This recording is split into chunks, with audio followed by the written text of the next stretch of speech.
Asosiasi Penjualan Langsung Indonesia atau APLI mengungkap ciri-ciri investasi bodong, modus-modusnya pun berbagai macam. Untuk mencegah maraknya investasi bodong, edukasi bisa menjadi solusi agar masyarakat terhindar dari penipuan investasi. Belakangan ini masyarakat banyak yang dirugikan oleh maraknya praktek penipuan berkedok investasi. Adapun salah satu ciri penipuan dengan kedok investasi adalah peserta yang telah menanamkan uang diminta mencari anggota baru dan akan menerima komisi dengan menerapkan skema Ponzi atau skema piramida. Meski investasi ilegal terbukti merugikan masyarakat, tapi kasus yang terkait investasi jenis ini masih terus bermunculan karena iming-iming keuntungan yang besar dalam waktu yang singkat. Ketua Umum Asosiasi Penjualan Langsung Indonesia, Joko Hartanto Komara mengatakan, langkah pencegahan sangat penting untuk menekan maraknya investasi ilegal yang berkembang di masyarakat. Jika masyarakat mendapat edukasi yang menyeluruh, maka target yang disasar oleh pelaku investasi ilegal akan hilang.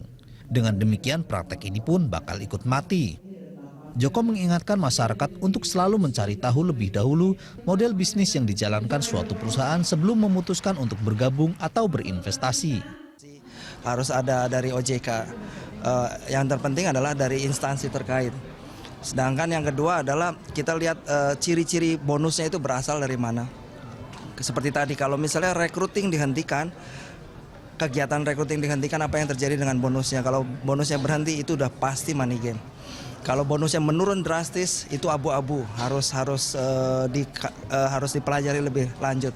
Tetapi kalau recruiting dihentikan, bonus masih berjalan, berarti itu multi level yang benar.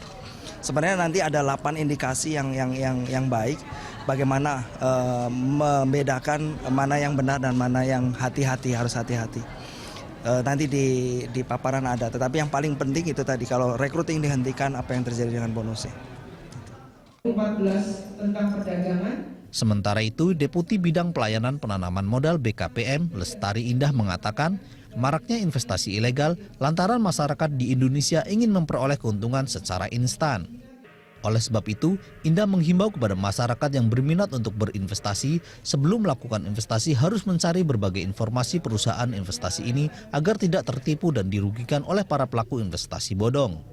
Selain itu, edukasi bisa menjadi solusi agar masyarakat terhindar dari penipuan investasi. Yang penting itu pencegahan sebenarnya. Kalau sudah terjadi itu parah sekali. Kita sudah banyak sekali contohnya, nanti di seminar kita tahu banyak PT-PT yang sudah selama ini kita tangani melakukan investasi ilegal money game. Siapa yang jadi korban? Masyarakat.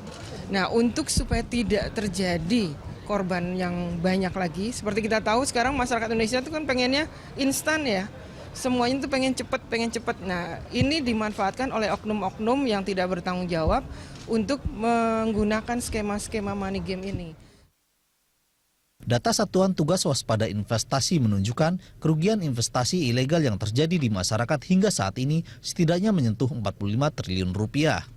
Sementara itu, jumlah pengaduan dari masyarakat mencapai 2.772 pengaduan. Felmila Webela, Edward AR, Berita 1, Jakarta.